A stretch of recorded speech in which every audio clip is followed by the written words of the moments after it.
Gotta talk fast. Gotta talk fast. Gotta talk faster, faster, faster. Gotta talk fast. Welcome to an oral review of Archie Comics' Sonic the Hedgehog, reminding you that community is self-defense. In an age where personal security cameras can be used by police and emergency services can be strained, your neighbors can be first responders. As the saying goes, it's better to have 50 friends and one gun than alone with 50 guns. Is that a saying? I remember it from the Godfather video game, which was yes. And that line is original to the game, but it was recited by Robert Duvall and Sonny Corleone. Shit. James Caan. Because they added a couple extra scenes with you. When you say "as the saying goes," it implies it's like a universal like phrase that a lot of people have heard. When Robert Duvall and James Caan say it, it's a saying, man. I mean, that's locked in. I think you're technically not wrong. I'm actually in full agreement with you. But maybe you just got to have a little bit more context there. Is like, as the saying goes, but some might not know, or I don't know how to work that.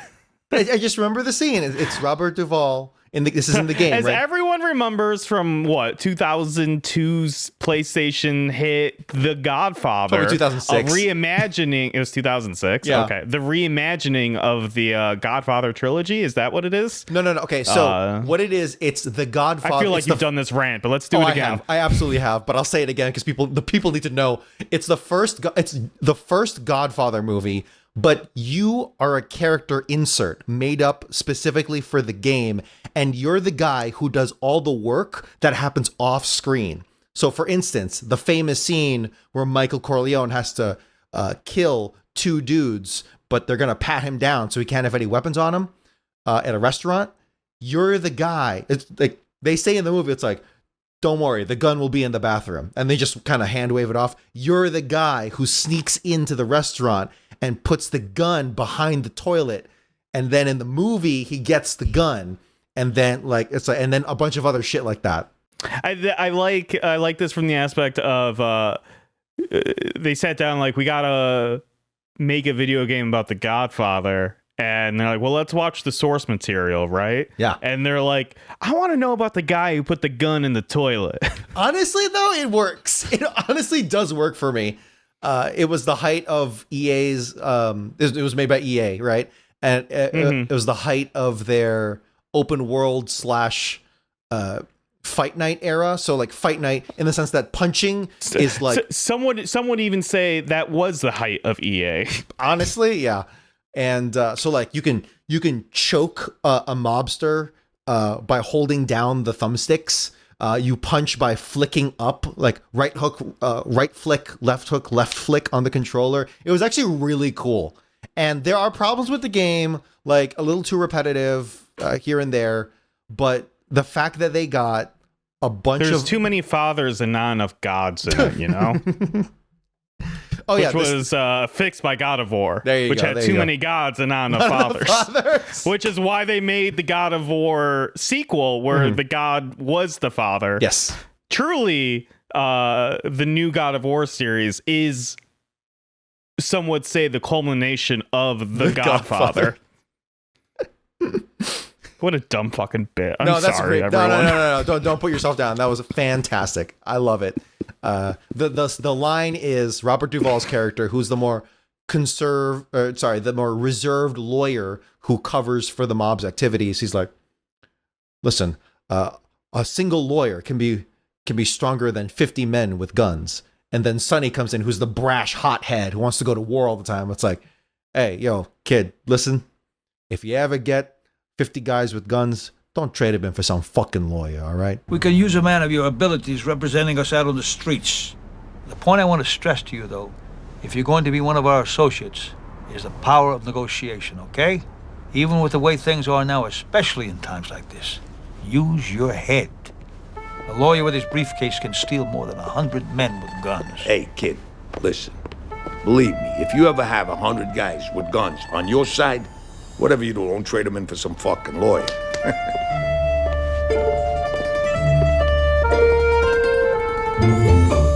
and now they're all dead. IRL. So they are immortalized, including Marlon Brando himself. They got an impersonator for, I think I've said this specifically before, but I'll say it again. They got an impersonator for most of Vito Corleone's lines, but there's a scene in the hospital where the character Vito is fucked up from an assassination attempt. And because Marlon Brando at the end of his life was fucked up, they were like, okay, we can use this one piece of dialogue for the game because his character is in a hospital bed and he's in a hospital bed. So I love that game and we should play it sometime. You know who else famously said that phrase? Oh, yeah. That I can't remember right now. Knuckles did. Yeah, he totally... At some point, you will hear this quote that I just said from the Godfather video game. As Knuckles. What are we reading today, Dominic? We are reading Archie Comics, Sonic the Hedgehog, Knuckles the Echidna, actually. Archie Comics, Knuckles the Echidna, number 6. Release date, August 1997. Publication date, October 1997. Written by Ken Penders and pencils by Manny Galan. This is the intro page. There is no bond stronger than that between a parent and a child. It begins with the first moments of breath, when a newborn infant enters into the world and is dependent upon its parents for its very survival.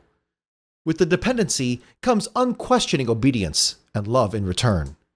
Because the child's fortunes are so linked with whatever befalls the parents, as the child begins to grow and learn about his surroundings, he, at first, accepts much of what he sees as the absolute truth. It is only when the child begins to develop the capacity to see behind the so-called truths that he begins to seek the real answers. Knuckles has begun to question that which he has learned and experienced. Beyond the question, though, is one simple basic truth that stands before all else.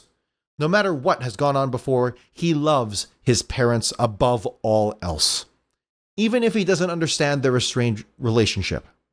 With his mother now in harm's way, Knuckles is ready to do what any son would do, even at the cost of his own life. I just want to quickly interject here. According to Google, the strongest bond is not between a child and their parents, but it is covalent triple bonds. Got it. Yes. Yeah. Scientifically. So maybe that's like number 2 or something. Yeah. It's up there. It goes covalent triple bonds and then the bond of a parent and a child. Yeah. Specifically a male child, according to the writing here. Yeah, I was kind of keeping it not as lame. But fuck it, yeah. It's honestly just a dude and a dad. Well, mom. I'm sorry. No. Well, he says child. I'm like, okay, cool. And then he switches to he. It's like, okay, so he obviously means. I know he means Knuckles. Whatever. It's a nitpick, but like, whatever. No, I think that's actually pretty fucking valid. Yeah. Okay. Good. I should also mention this is the name of this story arc is Lost Paradise. This is part 3 of 3, so they're gonna have to really wrap things up here. Yeah. They sure are. Let's find out how quickly they do that. Find out. This is Nick's writing now. We technically open on the Chaotix crew. However, like all good sidekicks, they are just sitting around, wondering where Knuckles is. The ground shakes. The crew decides there's not much they can do without Knuckles, proving that they will never rise to be a lead character in these comics. We cut to our lead in this comic, Knuckles, getting ready to bash in some dingo head. Knuckles' mother... I love it. Knuckles' mother is being held hostage, and Archimedes has teleported Knuckles and himself to the heart of the dingo's den, a closet near the hostages. The dingoes are transporting hostages out of the area when one of them thinks they hear something coming from the closet Knuckles has teleported into. The dingo walks up to it, and Knuckles comes flying out of the closet, smashing a gang of dingoes while his mother and their family watches. One of the hostages, named Windmocker, helps out and tackles some of the guards. Knuckles is reunited with his mother. However, some dingoes heard the commotion and are heading their way. Knuckles, Archimedes, Knuckles' mom, and Windmocker head out so as to not get captured. The dingoes that rushed in after them fade out of existence. We cut to Julie Sue and the constable, who are currently outside the building where the hostages are taken. The constable gets a message to return back to headquarters. Julie Sue and the constable open the back of the police van to get moving back to base when they open the door to reveal... Yeah, that's a bad sentence. I'm sorry, dude. Julie Sue and the constable open... They just open the back of a police van, and for some reason, this old fuck is there, like, watching, waiting for them. And he's got, like, a roaming control room, and he's just ready to go, and he's just like, we got problems, kid. It's like, it's fucking insane. Okay, honestly, let's just do that. You just explained it perfectly right there. They open the door, and there's fucking Hawking in a wheelchair in the control room, just like, where the fuck did he come from? All right, here we go. So this is Grandpa Hawking talking. This looks bad. Very bad indeed. His trusty fire ant sidekick bamfs onto his lap. What is bamf? Oh, you're right. Yeah. There's an onomatopoeia. There's a comic onomatopoeia, like, you know, like a biff pow hit. And it just says bamf. I'm like 90% sure that's a reference to Nightcrawler. I think he calls his teleporting like Bamf. Nightcrawler? Yeah. Yep. Comic book sound effect for Nightcrawler's teleportation. Yep. I can't believe the AI overview left out Archimedes and Dio for Bamfs also. So this is How Dio. Embarrassing. This is Dio, the sidekick fire ant to Hawking. Because for every Guardian, they have to have a fire ant sidekick. Yeah. Oi! What looks bad, old friend? Dio, I'm glad you've come. An informed opinion would be most welcome. I'm afraid I've blamed the wrong party for these disturbances. The dingoes have absolutely nothing to do with the energy fluctuations that are breaking down the barriers between the hyperzones. Crikey, then who or what is the cause, Hawking? I believe, Dio, Haven has the answers I seek. With the barriers in flux, it's been hard maintaining contact. However... Locke appears on a monitor in the back of the van. Real quick, Locke is that Knuckles' dad? Yeah. Okay. Shh. Read me. Do you read me? Over. Ah, there you are, Locke. Did you receive my earlier transmission? Affirmative, Grandfather Hawking. In regards to your speculation, we believe the current situation can be traced to an omega wave that originated in Robotropolis. When the omega wave wiped everything out of existence in the primary zone for just a billionth of a second, it accelerated the entropic effect, allowing the buffers between zones to break down. The first sign of zone collapse occurred when the Dark Legion invaded the floating island. Further evidence emerged when seismic shock waves erupted in the Marble Zone. As Echidnopolis took form and shape on the island once again, it was then we began to grasp the true magnitude of the problem, compounded even more by the fact that other zones are now fighting for the same space in our zone. The Echidnas and Dingoes are on a collision course, and only one can survive at the expense of the other. Knuckles and his mother have joined Julie Sue and the constable. They are taken to the EST headquarters, that's the Echidnopolis security team, or at least we think it is. We assume it is. They are taken to the EST headquarters, where they are shown to a waiting room. The constable leaves to deal with some other matters. For the first time, Knuckles and his mother have a second to actually talk. You know, you haven't said much to me, Knuckles. I forgot that was her voice. What do I say? Where do I start? You could start by acknowledging your mother. After all, that's what I was when you came into the world. You know, I thought the future held nothing but joy and wonder as you lay in my arms. I had not comprehended what it meant to be the wife of a guardian just yet. Although I knew your destiny before you were even born. I believed I would have a say in your upbringing. But when I didn't, it was then I realized I could either accept it or walk away. Weren't there other options? I mean, if your bloodlines were more traditional, the constable barges in, saying that Grandpa Hawkins might have a solution and to follow him. Just then, the dingoes start to fade in and out of the zones. We stay within the dingo zone. Gerbil, the dingo. Sorry, I should have called it the Dingo Zone more. That's really funny. The dingo lieutenant known as Gerbil runs to General Stryker and starts screaming that it's the apocalypse and they are doomed. This is General Stryker. This may indeed be the final act of an ongoing struggle between our people and the accursed Echidnas, but in the end it is we who shall survive. First we must draw the Guardians out into the open, and what better way to use their kind as a lure? God, it is 9 o'clock when I'm recording this. At night. Who cares, man? General Stryker calls an evil-looking dingo, but if How to Kill a Mockingbird taught me anything, it's that we can't judge a book by its cover. The dingo in question has a mohawk, eye patch, and a scar over the other eye. General Stryker addresses the Boo Radley dingo as General Rat, an unfortunate name. Behind General Rat is a group of echidnas being guarded/surrounded by other dingoes. Field Commander Rat, I believe I have some guests of great importance. Take them to the square and put them on display. General Rat responds to Stryker. Alive? How very un-Boo Radley of him.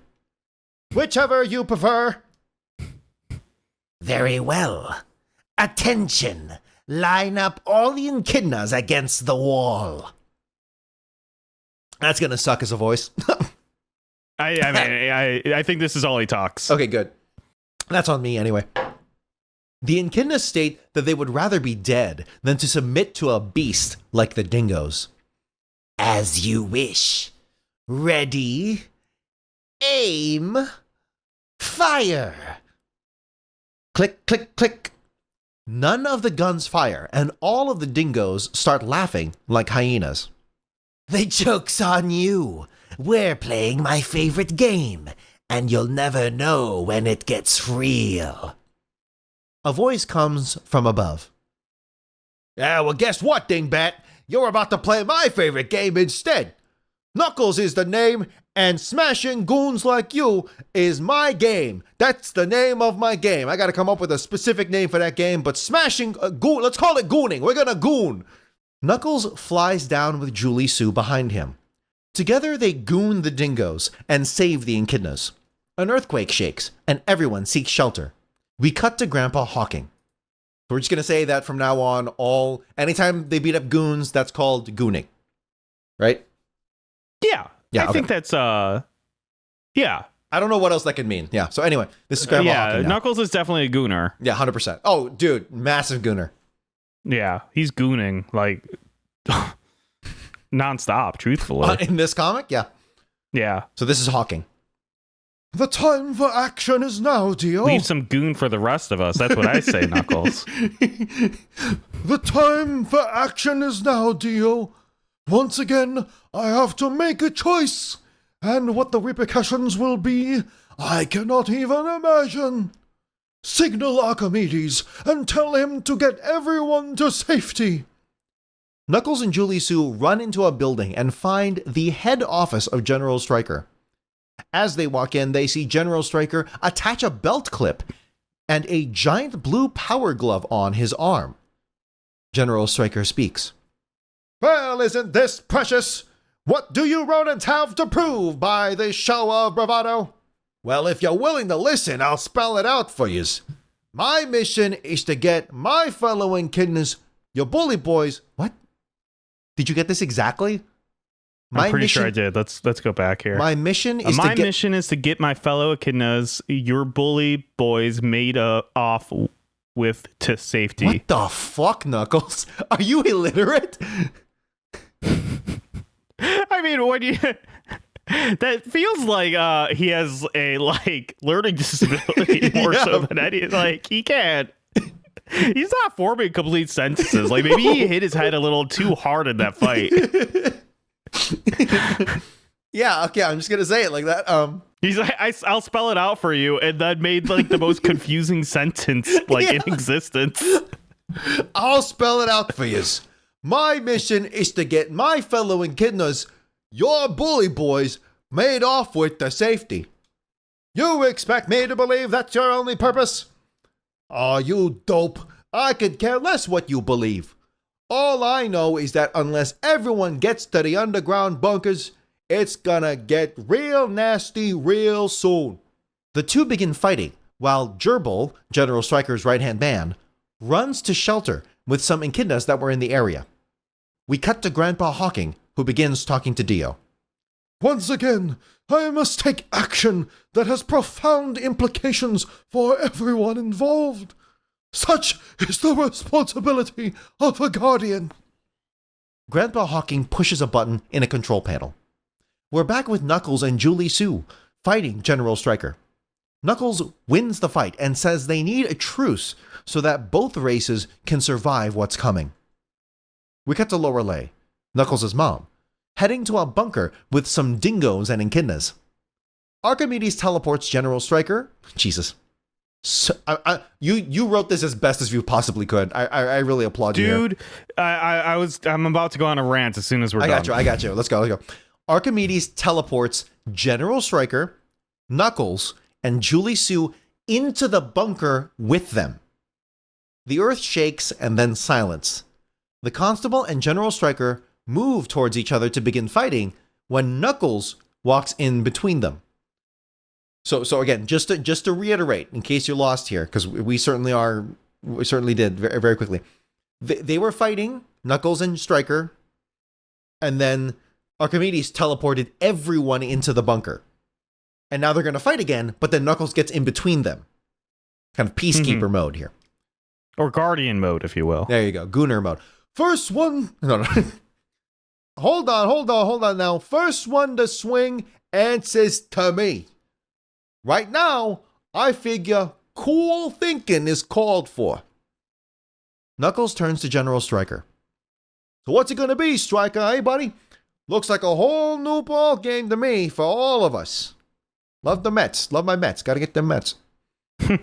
I think we'll go out and look around. Then we'll speak. I doubt either side was a winner today. And for once, I couldn't agree more. Knuckles walks out of the bunker. At least Incanopolis is still standing. Knuckles looks up to see a cat weasel. A bird, I guess, is native to the floating island. Confirmation that Knuckles has made it back to his zone. Then, Dio, Grandpa Hawking's fire ant, shows up. Knuckles and Archimedes asks what happened to Grandpa Hawking. Dio says that his fate is unknown and out of his hands. So this is Dio talking. Oi, however, there is something Grandfather wanted you to have, Knuckles. He'd be saving it for someone special, mate. And that someone was you. Me? Special? I don't get it. Maybe not now, mate, but someday you'll understand. Dio hands Knuckles a cowboy hat, making this entire issue forgivable because the cowboy hat is actually pretty cool. And to be clear, it is the Indiana Jones-esque hat with stars on it from the Sonic OVA. Yes. Which the OVA predates this comic. The OVA came out in 96. This came out in 97. Yep. And that's the end of this issue. First off, I'm going to get this right off the bat. Apparently, he doesn't keep the cowboy hat. I'm so fucking pissed. I know. That actually pisses me off. What was the point? Well, no. So it was supposed to, so according to whatever wiki that I stole the publication release date from, has like a trivia section, and I went to the trivia section for this issue, and it specifically stated this hat was supposed to be a permanent edition, but Sega rejected it or something because they didn't have like the rights to the Sonic OVA or something. Oh, okay. Maybe I should go and read it verbatim because Is it from retro covers? from Sonic Wiki Zone. According to writer Ken Penders, Hawking's hat was originally intended to become a permanent addition to Knuckles' wardrobe following the story. The plan was canceled by Sega, however, due to them not owning the rights to the Sonic the Hedgehog movie where the hat design originated from. Oh, so I was 100% right. Well done. You read and retained information. No, that hardly ever happens. This was one of the hardest issues I've had to write. It's like the most ADD-esque like comic yet. Every single page was in a new scene with like borderline new characters. To the point where I'm still something would happen and I would literally have to be like, okay, who's where, who's what? Like 1 minute Julie Sue is there, 1 minute she's not. It is a lot. I literally cut a character because I was like, you add nothing except for like a joke later. It's so I think we need to quickly like run over what happened as an overview because I think that script is still kind of confusing, right? Yeah. This issue opens with Knuckles' mom being held hostage by some dingoes. Knuckles teleports in with Archimedes. He teleports into the closet. He goons on some dingoes and beats them up. He takes his mom out of there, goes out. Yeah, I'm going for like here, like, oh my God. So they get out. We cut to the street. The constable was outside with Julie Sue. And they're like, I guess we don't have to deal with this hostage situation anymore. Let's go back to headquarters. They open up the back of the van, and for some reason, Grandpa Hawking is there. Just and in it's the like van. a control room in the van. He's just there. And then his fucking fire ant just comes in, and I didn't even describe what the fire ant looked like. He's like an old... he's got like Santa Claus beard. He kind of looks like an elf, and he's got a cane, and he just teleports onto Grandpa Hawking's knee, and he's just like, shit seems bad, dude. And then Locke calls, and he's like, hey, I don't know what's going on. Then they dropped some like lores, like maybe Haven knows more, which we're gonna circle back there. Then they explain that their hatred for the dingoes is maybe slightly misguided in this one minor way because they are not causing the zones to clash anymore. Because how could they? The dingoes are fucking dumb as shit. And then we cut to the fucking the EST, the constable, Knuckles, Julie Sue, the mom. He brings them into EST headquarters. He's like, I'm going to walk away for a second so that you and your mom can talk.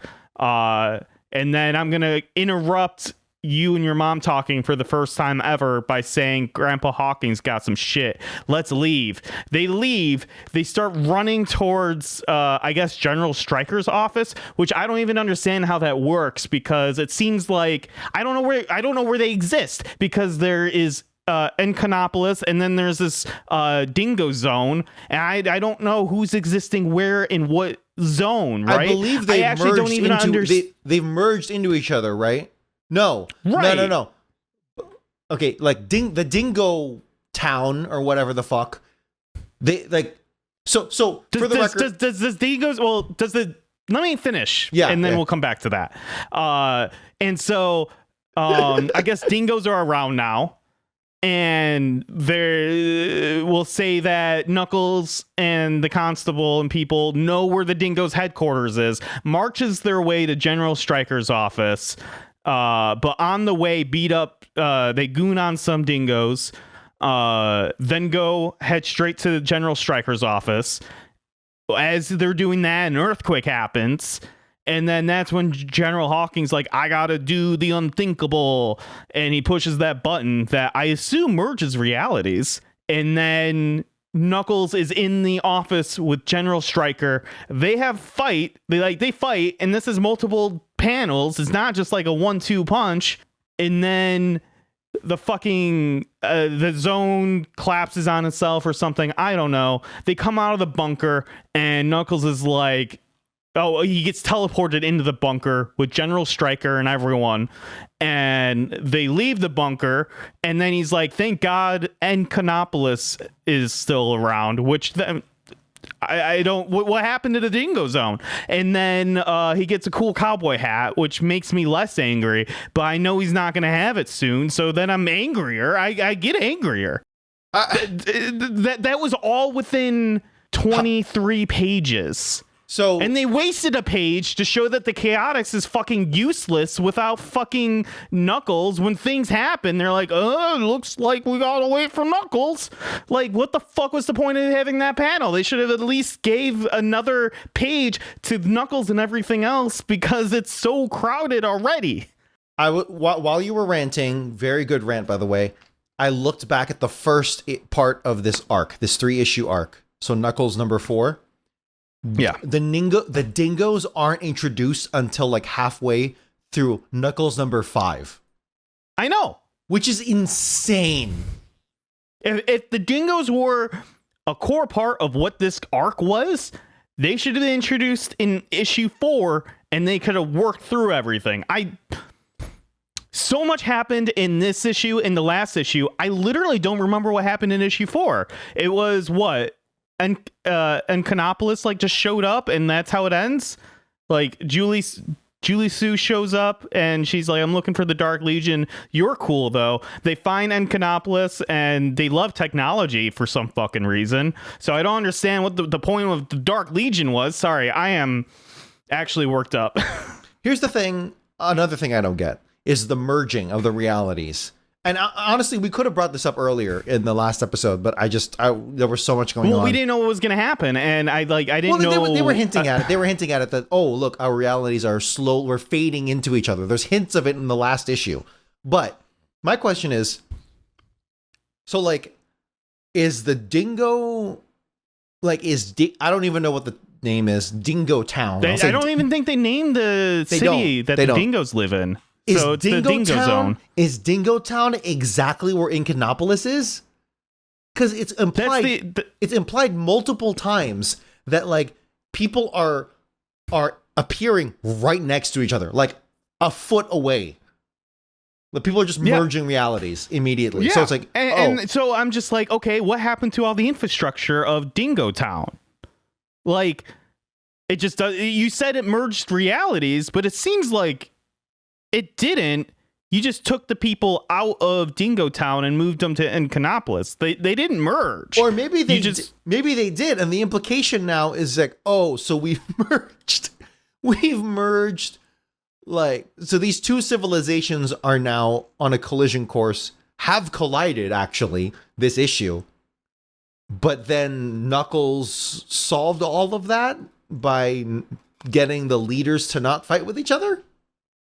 Well, I mean, yeah, I guess. I don't know. That's somehow my least of my concerns here, because so many, like, the implication here has to be that the dingoes were just living in a alternate Inconopolis, right? Or like okay, so remember from last issue, if you can, remember from last issue, Hawking was like, okay, the dingo, according to him. Also, we're just going to say at this point, I know last issue with Mike F, we were like, oh, maybe there's more to meets the eye here. This is just Hawking's side of the story. I think is it safe to say that we're just going to believe Hawking, like face value, like there's nothing beneath that?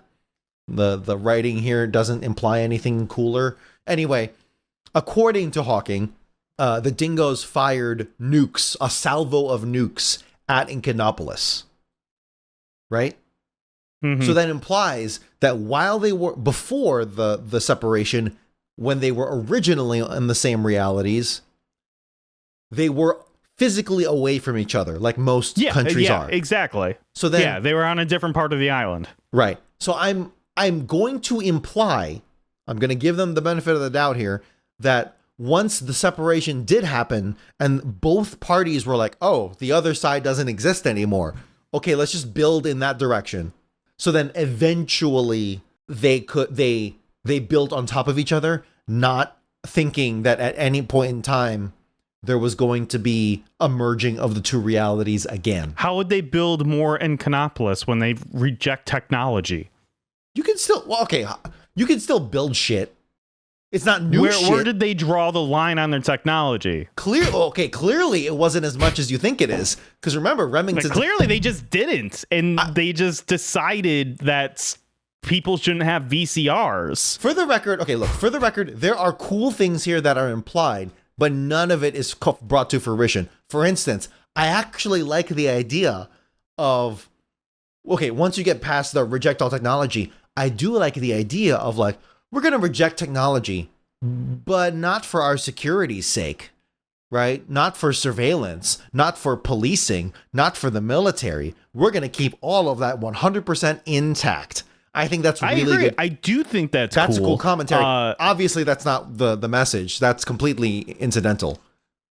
Well, agreed. And if they played with that even just a little bit, I would actually be a lot less angry, right? Because like, at least you're acknowledging the concept that you built and are trying to play with that while like having cool tech in it and whatever. Like even if you accidentally stumbled onto this, it's still an interesting idea, right?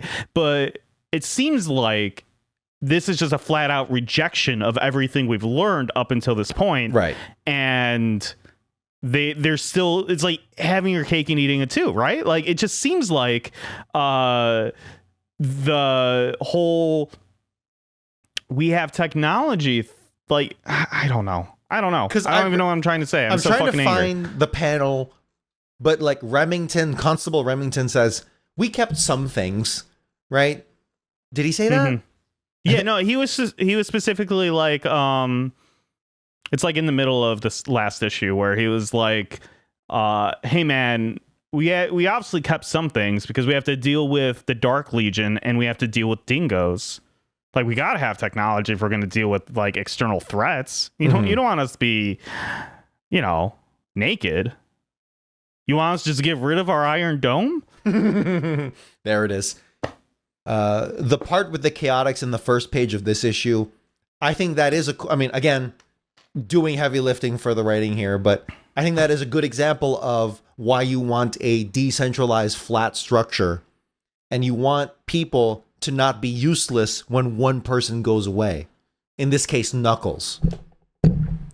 Again, I'm not saying the writing makes that observation. I'm just making that observation that for organization, you want people to be good at several things and be able to make decisions on their own without the leader or leadership. If there is leadership, it ebbs and flows with the given situation. It's not just one person every time. In this case, again, Knuckles. Maybe Vector can take over. Maybe, Espio can take over at some points. And again, there's ebb and flow to it. This is just life lesson in general. There's ebb and flow to it. And then to build up to that, because, some people are natural born leaders, others aren't, and that's okay. But what you can do is train and give opportunities for those people to grow that way. So, if you do have a leader who's constantly leading, and they are good at their job, they are good at their leading, a good way to help decentralize that is to, over time, that leader needs to step back sometimes and let other people make decisions on their own. Let other groups train up things, even if they're not necessarily good at it. Specialization is good, but giving others the chance to specialize as well and dust off their things. I am just sharing that knowledge based off of decentralized structures that I'm in right now for organization. But anyway, that's a small tangent. I just think that's a cool life lesson. Anyway, what else do we got here? So Grandpa Hawking's Dio is saying like, "Hey man, what's going on?" And Grandpa Hawking replies with, "I believe Haven has the answers I seek. With the barriers in flux, it's been hard maintaining contact." What do we think Haven is? It's probably some. I have no clue, dude. It sounds like a place.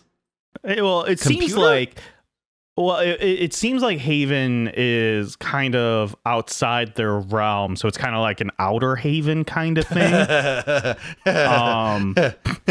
Well done. Did I ask this solely to set up that joke? Yeah, probably. But it's a legit question. What is Haven? I don't know. I think it's like a Matrix situation. You know that theory in the Matrix where Zion is actually part of the Matrix, and it's like a fake. Do you mean Zion? World? Yeah, Zion. Sorry, is like a fake world still within the Matrix, so that humans don't try rebelling outside of the Matrix because they think they're already rebelling. You know that theory? I don't think I've heard of that theory, but it sounds like a good one. Yeah, well, it's specifically to explain how Neo is able to use some of his powers outside of the Matrix. Got right? it. Okay. I don't know. I don't think I agree with it, but it's a fun thing to think about. I think that's what's happening here. Haven is to the true Enconopolis, and we're seeing the fake one for like the losers, right? Mm-hmm. That's it. This is just for those greaser guys. Yeah, honestly, no, they should be a Haven. We want to preserve that. That's cool. Yeah, those are the cool ones. Yeah, maybe Haven's like a Guardian only place. I wonder. Oh fuck. Oh shit. Oh fuck. Fuck. Are you thinking what I'm thinking? Is this like the Diamond Dogs of Oh no. Diamond Dingoes? Diamond Dingoes? No, I bet Haven is like a place where the soul goes, and it's where Guardians can communicate with past Guardians. Is this like that scene in Black Panther where he meets... Yeah, you're gonna have to remind me. I forget all of the names of this, but effectively, like, Black Panther, the one that we all know, he eats some fruit or some... I forget. The other Black Panther? No, he goes into a realm... And then he can spirit talk. Yeah. I do remember this. It's actually very like Lion King coded. I'm not joking. Yes. Yeah. Which makes sense because it's Africa. But anyway, yeah, he's talking to all the other Black Panthers that came before him. So yeah, it could be that. That's cool. I bet it's that. Yeah, that could work if not, done before. I'm assuming that was done in the Black Panther comic before this. Well, I mean, yeah. Maybe not. I think that's just I don't know. Talking to your ancestors, I think, is a pretty common trope here. Cool. The dingoes here are pretty evil. Like they are portrayed as. Do you think so? Ken sat down one day and was just like, "I need a villain," and he was obviously on Australia, right? Because canonically, the floating island is Australia. Yeah. Do you think he chose dingoes because they ate that one baby? So can you talk us through? Can you take us through that incident? Do you know about this? No, I don't. So I want to say it was like the late 80s, maybe early 90s. There was a woman who was, I want to say, camping out in the outback or something with her family. And her child went missing and she called the cops. And she said that she thinks a dingo came and like stole her baby and ate it. And for years and years, people like made fun of her, being like, that you killed your child, right? And then I think evidence came out in like the late 90s or something that like exonerated her, being like, yeah, no, dingoes definitely ate that baby. But for like the 90s, she was like considered a laughing stock kind of thing. Let me Google that really quickly because this is all off the top of my head. There's a Wikipedia page on it, and obviously because there's a baby involved that's dying, it is sad. Yeah. This is called the death. The name of the article on Wikipedia is "Death of Azaria Chamberlain." Rest in peace. Azaria Chamberlain was a 9-week-old Australian baby girl who was killed by a dingo on the night of 17 August 1980 during a family camping trip to Uluru, Ayers Rock in the Northern Territory. Her body was never found. Her parents reported that she had been taken from their tent by a dingo. However, Lindy, the mother, was tried for murder and spent more than 3 years in prison. and Michael received a suspended sentence. Lindy was released only after Azaria's jacket was found near a dingo's den and new inquests were opened. In 2012, 32 years after Azaria's death, the Chamberlains' version of events was supported by a coroner.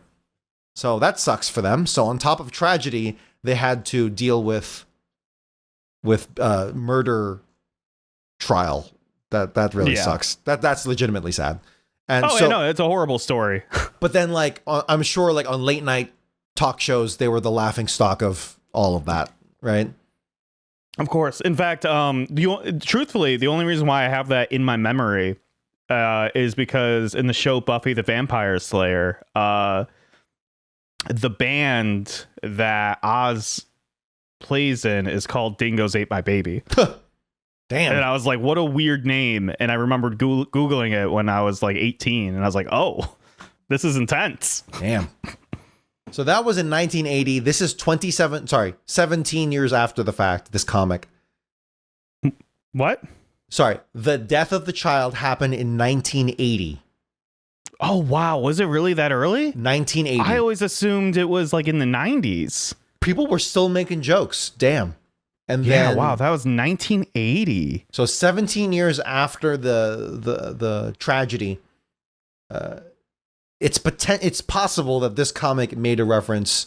It never makes, okay, to be fair, it never makes a reference to the no, yeah, tragedy. Of course not. I'm just saying, do you think that inspired him to choose dingoes? It could have, if people were still making jokes, because like what? People were still making Bill Clinton, Monica Lewinsky jokes for like 30 years after the fact, right? I mean, I made one last week. There's a section, there's a small section in the Wikipedia page called Popular Culture References. Quoting the Wikipedia page, the event was satirized for U.S. television series such as Seinfeld, Buffy the Vampire Slayer, and The Simpsons, and became common in American pop culture with phrases such as, "A dingo's got my baby," and "A dingo ate my baby." Holy shit. There's a Wikipedia page just for the phrase. Dingo ate my baby? Yeah, let me link it to you. This is this is the benefits of being engrossed in 90s culture when I was growing up, is I get to know popular, disgusting catchphrases that should never have been televised over the years. The name of the Wikipedia article is "Dingo Ate My Baby." Quote, "A dingo ate my baby!" Exclamation mark. Is a cry popularly attributed to Linda Chamberlain / Creighton as a part of the 1980 death of Azaria Chamberlain case. The Chamberlain family, blah, blah, blah, so they're talking about the phrase was popularized via the case, but Chamberlain is reported to have called out to her husband either "the dingo's got my baby" or "a dingo took my baby." "That dog's got my baby," or "my God, a dingo." This is just sad. This is just fucking sad. This is why I hate true crime, because it's just taking advantage of people's tragedy. Cultural impact. The phrase has evolved beyond its origins to become a widely recognized cultural reference.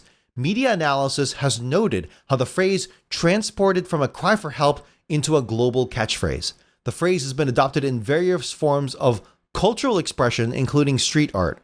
Academic research has documented the phrase's adoption in Australian street art, with scholar Samantha Edwards Vanderhoek noting parallels between Chamberlain's treatment by the media and the vilification of graffiti writers in press coverage. Okay. Interesting. I'm glad I could teach you today about dingoes and how they eat babies. So yeah, the answer is dingoes are inherently evil. And irredeemable, I think.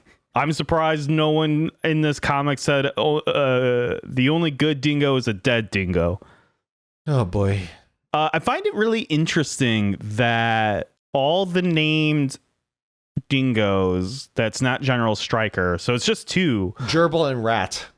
Yeah. What's that about? Why are they naming themselves after rodents? It's I'm sure it's by the writer Ken here to be comparing the dingoes to vermin, showing how they're really fucking evil, right? And we had talked about this. Rat makes sense, but gerbil? I guess just the idea that it's rodent, a rodent yeah. / vermin. Okay, I don't think that's a stretch. I think that makes sense.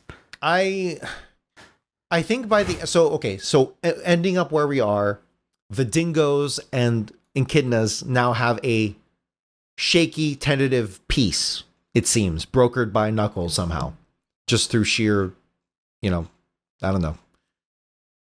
Yeah, I don't know either. I don't understand how he quelled the hatred, if you will. I mean, he defeated General Stryker, so I guess he didn't have too much of a choice. Even though General Stryker was going to go for round 2, it probably implies that he would have lost anyway, because if Knuckles can beat him, surely he can do it again. Anyway, the point is there's a tentative peace between the two races, and I guess they just have to learn to coexist now. That's what it seems to be. I don't know. Interesting. I don't know. Where do you think it'll hold? Do you think the peace will hold? Or do you think it's going to go right back to villain mode? I don't know. I'm trying to think big picture. Like, what do we think? So, okay. Let me phrase it like this.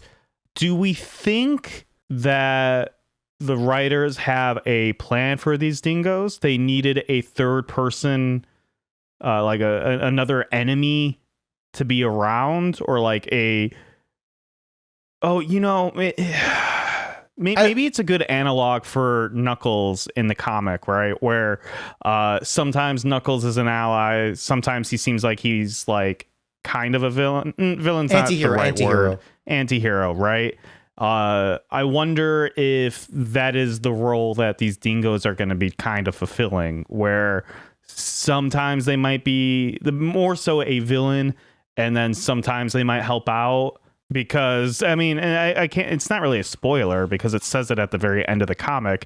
Enerjack is coming back, right? Yes. It seems like, hey, maybe they're gonna team up with the dingoes to fight I'm so fucking Enerjack. sorry. I'm so sorry. I completely forgot of this last blurb. Let me read the last blurb here. This is bad on my part. So this is quoting the last box. Next, the return. I didn't put it in the script either, so should we mention it? You. Yeah, no, we should mention it. The return of Enerjack, along with the Dark Legion. The dingoes settle in Echidnopolis. More Secrets of Haven. Plus, Lorelei, Julie Sue, Archimedes, and Chaotix. Oh yeah, we threw in Knuckles as a bonus. Be here. Okay, so the dingoes will settle in with Echidnopolis. Yeah. I don't like how evil the dingoes were portrayed. Why are they just fucking evil? I don't get it, but whatever. Well, it's also one of those things where I'm like, if these guys are just fascists, why are you letting them live with you? Yeah. Which is on the writers here, because like they shouldn't be as fascist if you want something complex. Yeah. Because like if they're just evil, which it seems like the route they're going down, like these guys seem like they will eat a baby. I shouldn't make that joke. You should cut that. They were literally about to like execute civilians, like face to the wall, or backs to the wall, like execution style. Yeah, like if that's what we're dealing with, this is turning into a real centrist, where it's just like, well, we can work with the fascists. Yeah, we were making jokes, just implied jokes, that there was more of like a Palestine-Israel situation, but really this is just turning into like America, where the dingoes are Trump and fascists, and the echidnas are just Democrats and centrists, or neocons, I should say. Yeah. Hey, you know what? I'll give the writers credit if the dingoes just keep on turning the society more fascist and fascist, and the echidnas are just like, we've tried nothing. We're all out of ideas. Looks like we got to be more fascist. Yeah. And then Knuckles is like trying to ease everyone and just make peace for peace's sake. Knuckles is like the Obama. Oh no.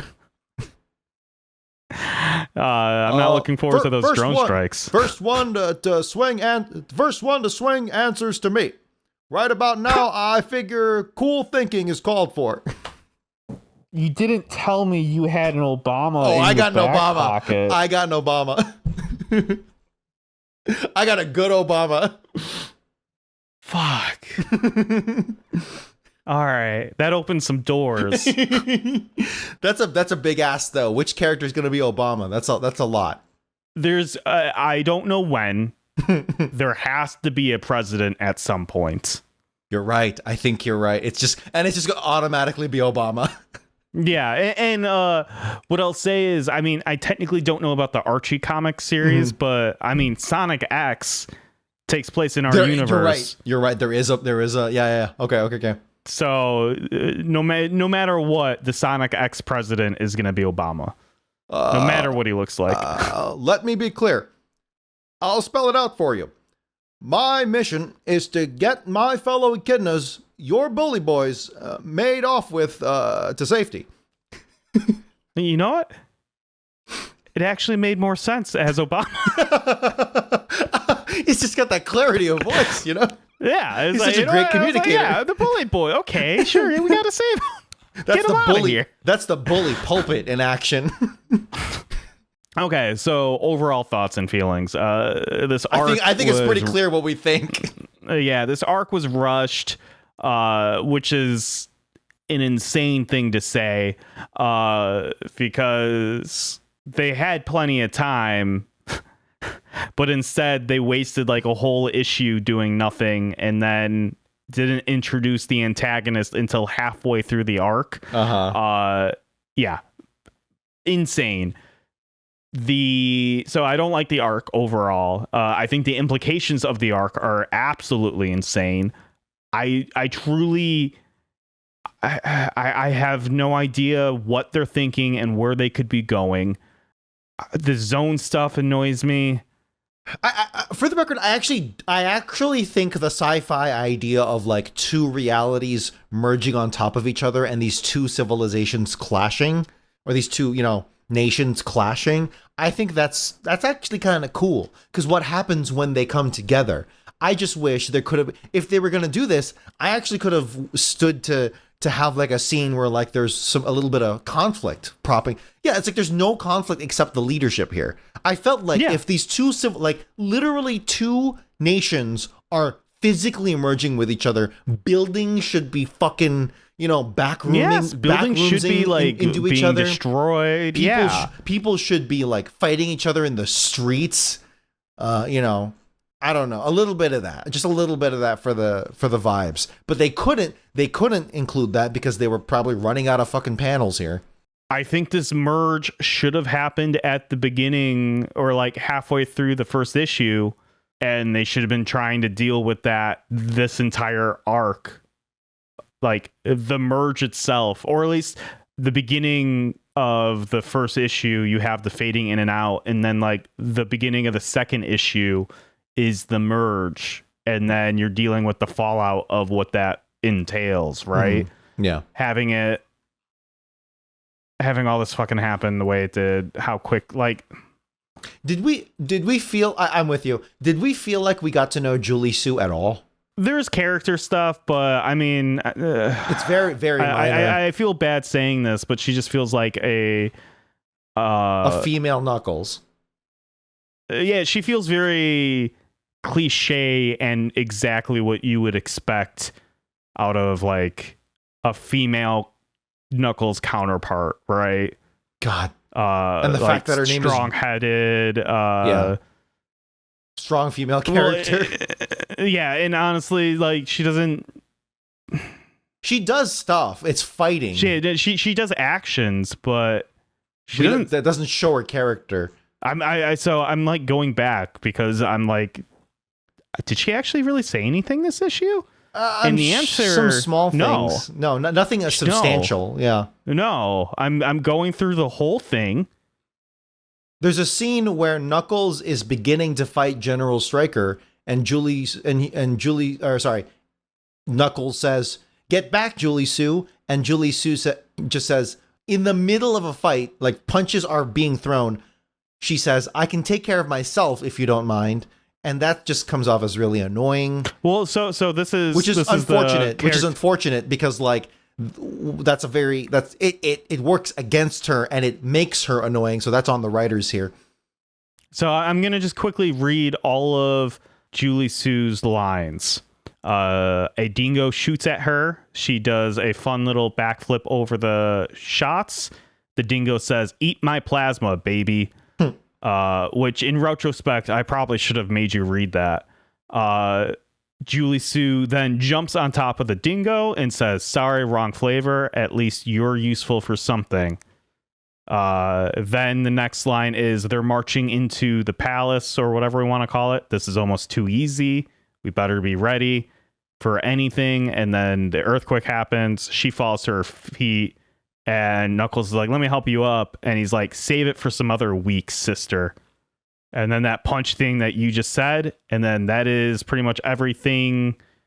But what I'll say is like all of her lines are just like surface level. It just seems like amateur female empowerment writing. Yes. It's like I like the way you phrased that better. It's like a check mark where it's like we got a woman and she can do things, right guys, so we're good.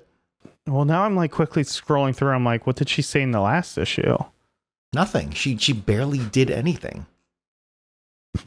She said one line in the last issue. And she takes up half of the cover with her ass showing to the front. And again, to be very clear, obviously I'm not saying that's inherently bad or anything. I'm just like, why is she half the cover when the writers don't do anything with her? Why was she here? So I think this is my big thing with these comics so far is they keep on just introducing new characters, but they don't do anything with the old characters. So now it feels like it becomes more of a just like really having an ensemble cast is really hard to get characterization for everyone, right? Yeah. To develop them, to have arcs, to make them really stand out as a character. And if you can pull off an ensemble cast, that's great. It's very hard to do well. And here, they took the already established ensemble cast, which I feel like we still don't know that well, the Chaotix. They do have personality. We do kind of know them. But like, if you want to ask me anything, what are the hopes and dreams of Espio? What is his goal in existence? Why is he with the Chaotix? He just seems like he's friends with them, and that's fine, but I don't know anything about Espio. I don't know anything about Mighty. And I just know that they exist, and they sometimes tell jokes. And if we got time with them to expand their personalities, I think that would be wonderful. Instead, we're introduced to General Stryker. We're introduced to Grandpa Hawking. We're introduced to the rodent general. We're introduced to General Rat. We're introduced to the other fire ant. We're introduced to and the constable. It's a whole separate Julie world. Sue. It's a whole separate world. Eight characters in these 3 issues. What are you doing? What? Calm down. You don't need to have such a big 9 characters. I forgot about the mom. She's obviously going to come back. At the very least, I feel like they could have stopped this 3-issue arc, ended it at like before the merging. Yeah. That way you have a little more room to breathe on all this exposition, and then the next 3-issue arc or 2-issue, whatever, however many you want to do, then the merging takes place. You can feel like that's a built-up thing. They could have cut out half the characters, right? Like, yeah, why do we have Gerbil and Rat? I guess you need a flunky that's next to Stryker and a flunky that's out in the field. Sure. Yeah, like Killen. Yeah. Where's the editor? It's a great question. That's my question. Is I feel like a lot of my complaints probably could have been like nipped in the bud a little bit here. Like I don't want to like pin this all on Ken Penders, but it feels like he's got too much free reign here. And he was like, he's like building up this universe and he's trying to put out all of these threads, but he doesn't know how they're connected yet. Yeah. And so it just feels very slapdash and like thrown together and has no real goal other to introduce as many characters as possible. That's kind of how it feels like. Here's the thing, like, I know a lot of the time people say artists need to be given free reign. We need to put the decision making back into the artist's hands. And that is true, because in so many cases, you've got corporate suits who don't give a fuck about what about your favorite franchise or series or universe or whatever and stuff like that. We're not talking about that. We're talking about like just basic editorial. Hey, can we tighten this up? Tell me what your plan is here. That's exactly what I mean. Is like, hey, maybe there's the flow here is a little disjointed. Maybe you need a panel in between to explain some things a little bit more. That's what I mean by the editing. Yeah, right? Having a second person or more to look at your work and be like, hey, what about this idea? Someone that has a good relationship, a good rapport, and the artist's idea in mind, certainly. But as someone who personally works with a who has worked completely independently, publishing, articles on a blog, news articles on a blog that I just made myself, versus having a news editor really, really hard look at my shit and cut things up, added things here, made me rethink paragraphs. And it's like, wow, that really tightened it up. I like this. I like what you did with it. It's stronger as a result. That's news editing specifically, which is a different discipline. But the general idea of having another person look at your work, that does not feel like it's happening here. Or if it is, I don't know. Right. Like this, and I don't know how quickly this had to be thrown together or anything like this, but it feels like a first draft. Yeah. Or at least the second draft. Like it is not well put together, right? Yeah. All right. It feels like we're really harping on this, but we are 83 episodes in and we're not holding back anymore. Well, also, I mean, that says something. We are 83 issues in, and this is the most disjointed, confusing issue yet. You would think you would be getting better as a story artist, not worse, right? And that's why I'm like, I feel like the editor just said, do whatever the fuck you want. I don't care about this or something, because... And that's not... And beyond the editor, I'm like, Sega... Could you imagine being Sega I was in Japan? Sega and I got this fucking issue, I would be burning everyone down. Like, what the fuck is going on over there? Who is this Who is this Penders guy? Who is Penderson? And like, I've been told that there was like a rivalry. Why can't rivalry? I say Yeah, rivalry.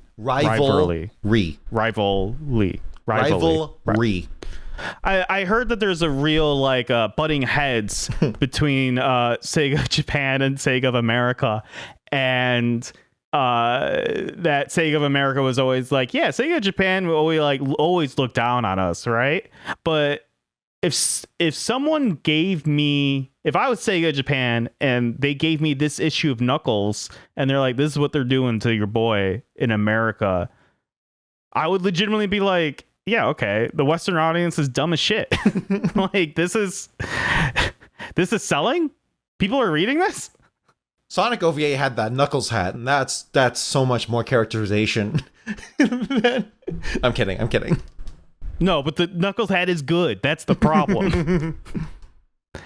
I mean, yeah, and like this is, and maybe I feel like I'm being harsh, but it's just the fact that it's so disjointed, and the ideas don't really feel like they're flowing together well, and I don't think that there is a goal. Yeah. Right? Like, I don't know what he's working towards, and I don't think he knows either. Well, he introduced the other nation, and now they've merged together, so now they have to make peace. So we rushed to that conclusion, but that is an interesting place to have stories. It is like a, how do we make peace after we've been enemies for so long, even though we only got reduced. Maybe this whole even though we only got should have been introduced about that. Yeah, even though we only got introduced an issue and a half ago, right? Yeah, and now we're like living it's fine. Yeah. It's not fine, but all right, let's get out of here. And that's the issue. Only 491 left to go. I'm Nick. I stream at twitch.tv/Mojosaurus. My personal blue sky is at Mojosaurus. I've been thinking a lot about Metal Gear Solid lately, and I think I'm going to sit down and try to stream them all. Like the original Metal Gear from the Nintendo. I mean, I've done that. I don't think I'm going to... This is a thing I do every few years where I'm just like, I'm going to play all the Metal Gears again. I think it's time because Metal Gear Solid 4 is coming out soon. At the end of August, and I was like, that's enough time to sit down and stream me playing all those games. So look forward to that. I'm not going to commit to a time or anything. It's just going to be, hey man, you might see me live, and if that's the case, come hang out. Dominic, you can follow my jazz and people power adventures in Chicago at Blue Collar Jazz. My personal blue sky is at DomGuan. You can follow us on socials at Gotta Talk Fast. We also have a video version of the podcast where you can follow along with panels and watch our handsome faces. You can write on the show at sonograms@gottatalkfast.com, ask us questions, provide corrections, and give us your opinion on this week's issue. Don't forget to like and subscribe to our channel, and remember, when life keeps going fast, you gotta talk fast and just get through it. Gotta talk fast and just get through it. I love you. Can you do the Chaos Emerald thing? Then Obama chuckled. You mean the Chaos Emeralds? He walks up to it, and Knuckles comes flying out, knocking the dingoes. Let me do a rewrite on the fly. I want you to say Knuckles comes out of the closet. The dingoes are transporting hostages out of the area. One of them thinks they hear something. Okay, he walks into it. It might be too complicated. No, that's all right. But then keep this original line in so that people know that I thought of it on the fly. He walks up to it. The dingo walks up to it, and Knuckles comes flying out of the closet, knocking the dingoes out immediately. Does that work? Knocking the dicks off the dingoes. Yeah, it works. What does he do? What does he actually do? He just punches. It's nothing He punches, like but crazy. Okay, hold on. The dingo walks up to it, and Knuckles comes flying out of the closet, throwing dingo bodies into each other.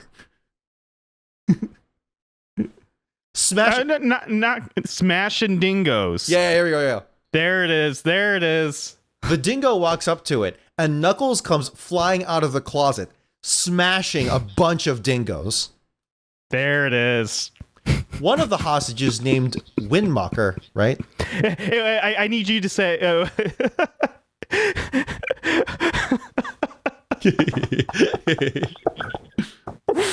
Just throw the line in front of his mother after. What? He's smashing all these dingo bodies in front of his mother. Okay. The dingo walks up to it. And Knuckles comes flying out of the closet, smashing a bunch of dingoes in front of his mother. It needs to be better. Smashing some hot dingo bombs. No. Smashing a gang of dingoes while his mother and family watches. I'm okay with that. This is a massive rewrite. The dingo walks up. maybe what you do is because that breaks up the flow so much. That's just like a fun little tidbit you can like edit into the last part of the episode where we workshop that. The dingo walks up to it, and Knuckles comes flying out of the closet, smashing a gang of dingoes,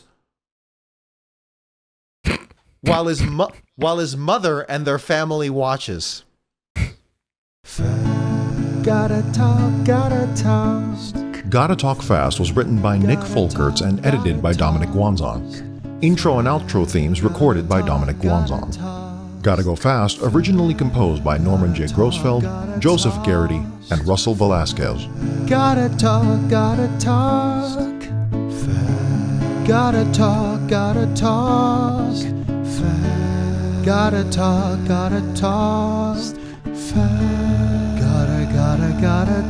Gotta talk.